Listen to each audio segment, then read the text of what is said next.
Hey, good morning, guys. I wanted to take a little bit of time and do something we don't normally do.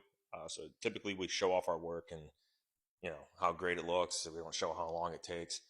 But I wanted to take a break from that and kind of go over some stuff on the business side of things for those of you who may be just starting out. So really, the first thing you should talk about is your contract. Um, and usually, when you start out in the beginning, your contracts are kind of weak. You don't really know what you're doing. You don't know what to look for.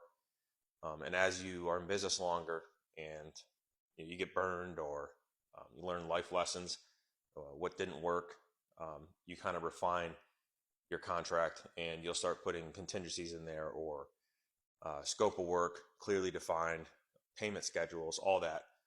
You'll really start to hone in on that. So I figured I'd give you guys a couple hints on what I do and what I learned being a custom builder.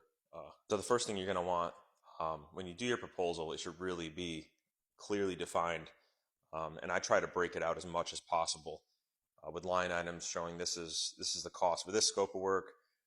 And I break it across um, every trade for the most part.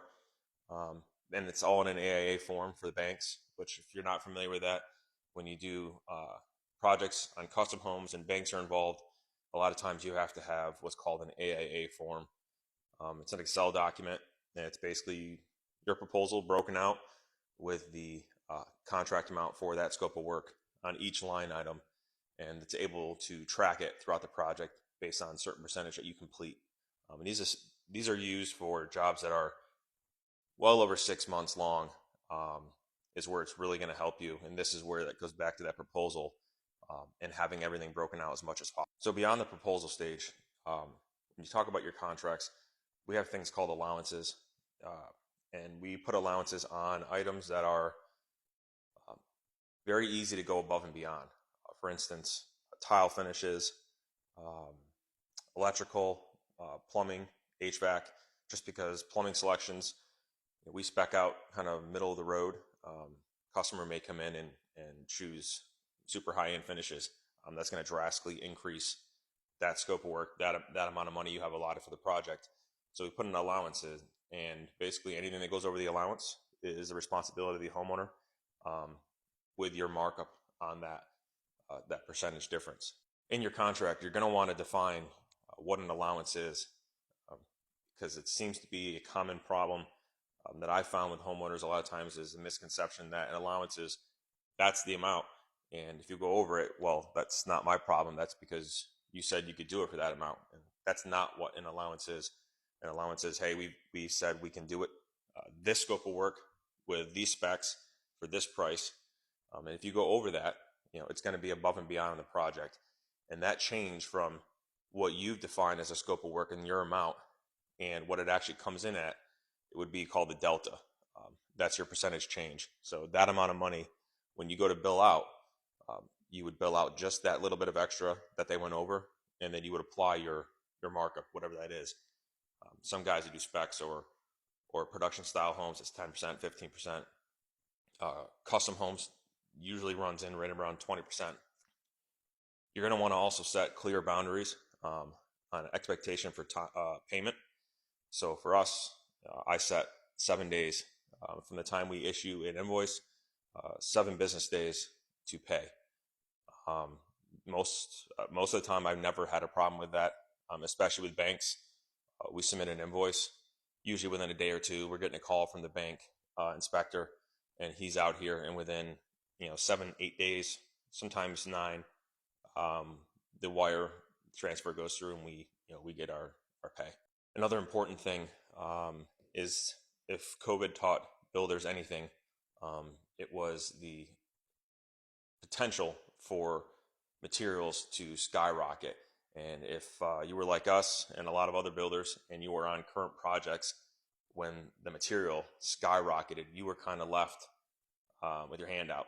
It was unfortunate. You kind of had to just get through it. But from that point forward, we implement a clause in our contract, and it's called an escalation clause. And it's basically if something like COVID were to happen again, where prices skyrocket, we're able to recoup that money versus taking a complete loss on the entire project. Some of our projects last 18 months, 2 years, so we are here for a while. So it's important to have that escalation clause. And lastly, one of the most important things you're going to want in that contract is your payment schedule. So this boils back down to the proposal, your total job duration that you think it's going to take to do the project. This is where you want to set up your payment schedule based on that. So to float a project, and if you're on multiple projects, it's just not feasible. Especially when you're talking about custom homes. These are, this home's $3 million. Some of the other homes we do, it's $1.5, $2 million, $2.5 million. If you have 3 of these projects and you're floating all 3, one little hiccup and you're done. So you set your payment schedule up. This project, I had 18 payment draws. So we get paid once a month. This was an 18-month project. We're just about done. But we set up 18 draws for the project. And that way each month, usually beginning a month, I'm submitting an invoice to the bank. And I go back to that AIA schedule that we do where it's all broken down. And I'm applying what percentage we got completed that month on this bill. This is a way to use the bank's money and not your money. You're always paid up. It's honestly probably the best way to handle these large projects. And it's really crucial that you guys do this at your proposal stage and really understand how long this project is going to take. So for those of you who are just starting out, I hope that some of this information is helpful. If you guys have questions, put them in the comments and I'll try to reply with a video. You can follow us. I'd like this to be a channel where we can talk about everything in the construction industry, not just show off our work, but there's another guy on here who kind of does the same concept, and it's honestly, it's great content. It's good to share these thoughts with each other and help each other out in an already tight industry. And like I said, if you have any questions, reach out, put them in the comments, follow, share, do whatever. And we'll see you guys soon.